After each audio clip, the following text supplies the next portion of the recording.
Bonjour à tous, le 8 novembre dernier, 33 skippers prenaient le départ du 9e Vendée Globe. 27 ont bouclé leur tour du monde, dont 2 hors course. 27 histoires, 27 aventures différentes que certains ont bien voulu nous raconter plusieurs mois après leur arrivée. Aujourd'hui, c'est l'Italien Giancarlo Pedote qui va revenir sur son Vendée Globe. Mais avant cela, je vous propose de découvrir le résumé de sa course. Giancarlo Pedote, 44 ans, est le 5e Italien à prendre le départ d'un Vendée Globe. Sur son IMOCA Prysmian Group, un foiler de 2015, il s'élance sur son premier tour du monde. Son début de course est prudent, il est un peu en retrait dans l'Atlantique Nord, entre la 15e et la 20e place. Il franchit l'équateur après 11 jours de course, en étant remonté en 13e position. Dans l'Atlantique Sud, il fait partie d'un groupe de 3 avec Damien Seguin et Benjamin Dutreux, qui, comme une bonne partie de la flotte, va s'engluer dans l'anticyclone de Sainte-Hélène. Ça m'énerve un peu, quoi. Parce qu'on n'avance pas du tout. Et là, il faut être patiente. Même dans la pétole, on garde les souris. Parce qu'à la fin, tout va bien à bord. Le Lorientais d'adoption exprime souvent son admiration des paysages et de l'environnement qui l'entoure, notamment dans le Grand Sud. C'est perdre à regarder les vols des albatros, regarder les couleurs de la mer, du ciel, franchement, c'est magique. Les Grands Sud, les froids, les ciels gris et les albatros. Le 1er décembre, il est marqué, comme beaucoup, par le naufrage et le sauvetage de Kevin Escoffier. Je pense que tous on est un peu stressés pour cette histoire parce que être ici au 42e sud et savoir qu'il y a un copain qui a son bateau plié en deux, voilà, c'est pas rigolo. Il passe le cap de Bonne-Espérance en 10e position. Il fait alors partie du groupe de chasseurs derrière le trio de tête d'Alain Ruyant-Burton. Une 10e place qu'il conserve tout au long de la traversée de l'océan Indien. Il franchit le cap Lewin après 36 jours de course, puis il entre dans le Pacifique. Le 22 décembre, il doit effectuer de grosses réparations au niveau du moteur. Les lèvres du détank étaient un peu décollées, donc il y avait un fuite très important. J'avais à peu près 10 litres de gasoil dans la cale moteur. Et donc là, on a mis des tissus par chaque côté. C'est sûr que c'est dégueulasse, mais c'est pas simple travailler sur foil à 15 nœuds dans un espace très réduit. Dans la foulée, il doit monter en haut du mât à 3 reprises en 48 heures pour réparer un anémomètre. Une opération délicate et fatigante qu'il n'avait encore jamais réalisée en pleine mer. Une fois terminé, Giancarlo Pedote a trouvé un bon moyen de se récompenser. J'avais beaucoup faim et là, du coup, j'ai pris un peu les choses, les meilleurs plats que j'avais et bim, c'est parti pour un bon repas, même pour fêter un peu la remise en place de mon aérien. Et donc voilà, c'était chouette de se donner un petit cadeau d'une bonne nourriture après avoir fait un gros job comme ça avec succès. Car il faut savoir que la nourriture prend une place très importante dans le quotidien du skipper italien qui partage très régulièrement ses vidéos de cuisine. Préparazione della colazione à bord du Prysmian Group. J'ai rajouté des olives, du thon et du pâté d'aubergine. Et voilà, bon appétit. Le 26 décembre, il fête son 45e anniversaire en mer. Début janvier, à l'approche du Cap Horn, les conditions sont musclées. Là, on est passé sur un config des combats. On commence à avoir des rafales presque à 40 nœuds. Et on n'est même pas encore à 200 000 du Cap Horn. Donc voilà, ça va bien envoyer. Il faudra encore réduire de la toile, ce sera certain, à fur et à mesure qu'on s'approche. Mais bon, on va ça à fur et à mesure. Et je vous raconterai une fois que les mythiques Cap Horn, ça sera passé. Pour l'instant, il faut bien se concentrer, être à l'écoute du bateau. Un Cap Horn qu'il franchit le 5 janvier en 9e position. C'est le retour dans l'Atlantique avec de meilleures conditions sur un terrain connu. Fini la prudence du Grand Sud, le mode course est réactivé. Là, on est un peu dans les territoires de la maison. En plus, on vient de passer Cabo Frio. On rentre dans un régime d'anticyclone plutôt connu même dans les agdabres qu'on a fait. L'air est de plus en plus stable, de plus en plus chaude. Là, il faut vraiment appuyer sur la pédale, quoi. Et foncer. Là, il faut foncer, quoi. Giancarlo Pedote repasse l'équateur le 17 janvier, il est 7e. L'Atlantique Nord devient le théâtre d'un sprint final entre 9 bateaux. Le skipper italien conserve sa 7e place jusqu'à la ligne d'arrivée qu'il franchit le 28 janvier à 13 h, 44 minutes seulement après Damien Seguin. Il boucle son premier tour du monde en 80 jours, 22 h et 42 minutes.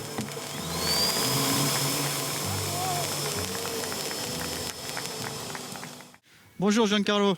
Bonjour Aurélien. On vient de revoir les images de votre arrivée. Ce jour d'arrivée du Vendée Globe, il prend quelle place dans les moments forts de votre vie ? Je dirais que c'est le 3e moment plus important de ma vie après la naissance de mes 2 enfants. Qu'est-ce que vous ressentez quand vous franchissez cette ligne là qui était juste derrière nous ? C'est sûr que c'est une grande émotion parce que pour moi la première victoire c'était déjà d'être au départ du Vendée Globe, que c'est quelque chose de pas anodin. C'est beaucoup de sacrifices à terre avant de prendre les larges. Et bien évidemment, prendre les larges, ça veut dire le début d'une grande aventure, d'un moment très intense de la vie, que ça dure presque 3 mois. Et revenir dans les mêmes chenals, c'est quelque chose de fantastique, un gros sens d'accomplissement.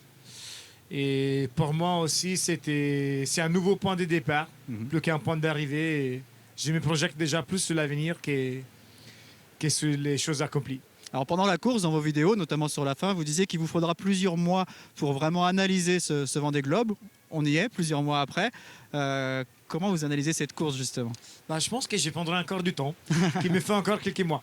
Non, je pense que c'est une course fantastique. On apprend beaucoup de choses. Je pense qu'après une expérience comme ça, il faut vraiment du temps pour la digérer.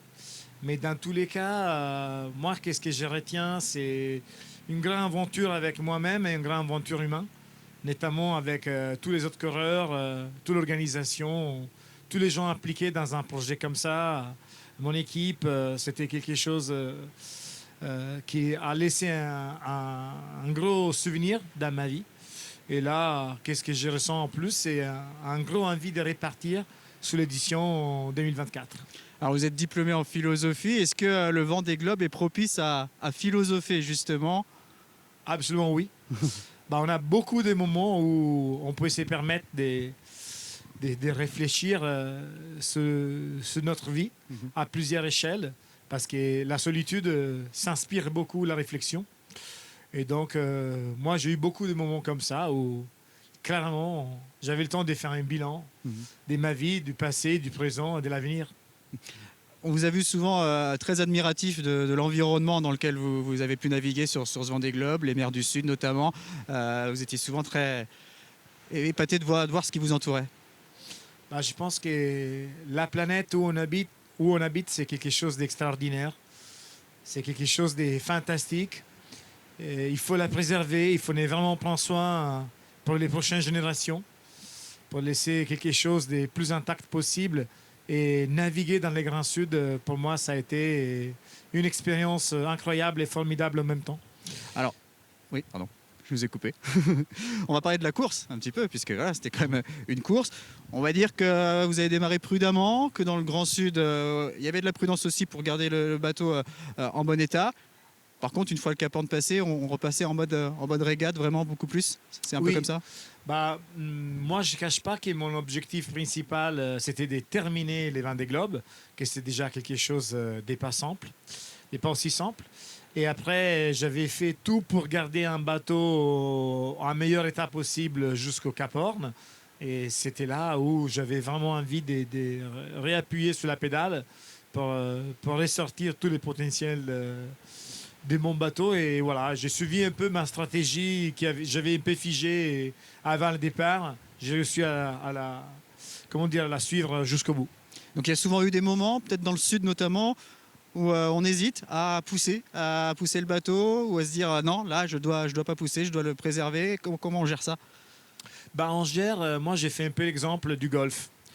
Au premier coup, on peut prendre un driver et mettre une balle à 220 mètres, ou la mettre aussi dans les arbres ou dans l'eau. Des fois, on peut prendre un fer 7, faire un coup à 150 mètres, plus discret et moins puissante, mais avec un peu plus de certitude de déplacer la balle au bon endroit. Et pour moi, sur ces Vendée Globe-là, j'avais plutôt envie de jouer la carte, entre guillemets, de la sécurité de faire les passages sans trop de casse plutôt que de faire un truc tout ou rien, quoi. Et voilà, et donc c'est en fonction de ça que j'ai choisi ma stratégie, de chercher bien évidemment d'appuyer dans les moments où on pouvait y aller, mais aussi de faire attention, notamment dans l'Indien où on avait une mer très hachée, très croisée, très courte, et c'était un peu dangereux de faire les malins. Alors, on revient sur cette remontée de l'Atlantique. Là, il y a eu de la régate, hein, puisqu'il y avait beaucoup de bateaux groupés. Et vous vous retrouvez sur un sprint final avec Damien Seguin, seulement 44 minutes d'écart à l'arrivée. Comment vous avez vécu ça? Ça devait être assez intense. Bah, c'était intense. Après, moi, j'ai fait tout ce que je pouvais faire pour choper la place. J'ai vraiment donné les maximums de moi-même, mais à la fin, sous les dernières 24 heures, j'avais eu vraiment du mal à faire voler mon bateau à cause de mes petites types. Je pense que Damien, à ce moment-là, il a réussi à faire une très bonne glisse, à faire une VMG vachement plus performante que les miens. Et donc, il mérite les timings qu'il a davantage sur moi, sur la ligne. Alors, on va revenir sur quelques moments forts, des moments difficiles, tout le monde en a eu. Il y en a un que, on va dire, tout le monde a eu. C'est au moment du naufrage du bateau de Kevin Escoffier. Ça vous a beaucoup marqué, ce moment? Bah, bien sûr, je pense qu'il a marqué toute la flotte. Après, on se cherche de mettre à sa place et d'imaginer que c'est pas simple, que c'est un moment très délicat. Et donc, moi, je n'ai pas beaucoup dormi cette nuit. Je dirais presque pas, quoi. Parce que la seule chose que ça m'intéressait à ce moment-là, c'était pas la course en soi-même, c'était juste que lui, il est pris pour quelqu'un. Un coureur ou un bateau qui ça a été du coup dérouté pour aller là le chercher. Et c'était un peu ça, je pense, ma priorité et aussi la priorité de beaucoup de monde qui faisait partie de la flotte. Alors que ce soit là, sur cet épisode avec Kevin Escoffier ou les autres moments difficiles, sur quelle ficelle vous avez pu tirer pour passer ces moments difficiles, gérer ces moments difficiles et se remotiver? Bah, dans tous les cas, moi j'étais assez préparé au fait qu'il y aurait eu des situations compliquées. Pour moi ou pour des autres coureurs, on ne sait pas si ça c'est l'aléa ou le destin. Là, on rentre beaucoup dans la philosophie. On pourrait en parler beaucoup.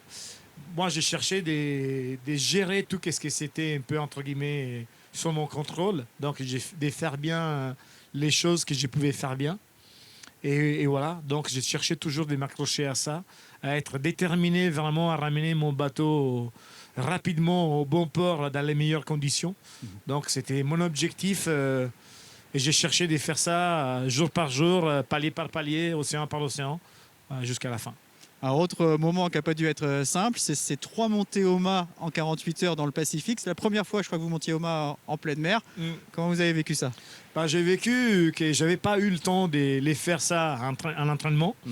Après, les entraînements, quand on fait ça au port, c'est toujours facile. Bien évidemment, quand on se retrouve avec la fatigue, plusieurs nuits, des manques de sommeil, à devoir gérer ça, c'est pas la même chose. Donc, la première montée, c'était qu'est-ce que j'appelle, moi, une expérience et pas un échec, parce que j'ai pas réussi à arriver au bout et faire qu'est-ce que je voulais faire. Et ça m'a clairement un peu réveillé. Il m'a mis vraiment une claque, comme dire, bah voilà, là, il faut retourner la deuxième fois. Et là, franchement, j'aurais eu du mal à redescendre sans pouvoir atteindre mon objectif. Et donc, j'ai réfléchi toute la nuit, je me suis fait tous les films, les passages. À ce moment-là, j'ai fait ça, à ce moment-là, j'ai fait ça. Et voilà. Et donc, je suis arrivé à faire la montée, la deuxième journée, prendre mon animaux, descendre, les réparer, remonter, les réinstaller et redescendre vraiment au coucher du soleil. J'ai même eu le temps de les filmer, ça. Et voilà, je pense que c'est une expérience de plus. Encore une fois, on prouve à nous-mêmes qu'on peut repousser nos limites. Et je pense que tout ça, ça fait partie des choses que moi j'appelle gagner en confiance avec nous-mêmes. On ne comprend pas tout de suite, mais je pense qu'il laisse quand même une petite graine qui après il va faire une plante dans les années à venir.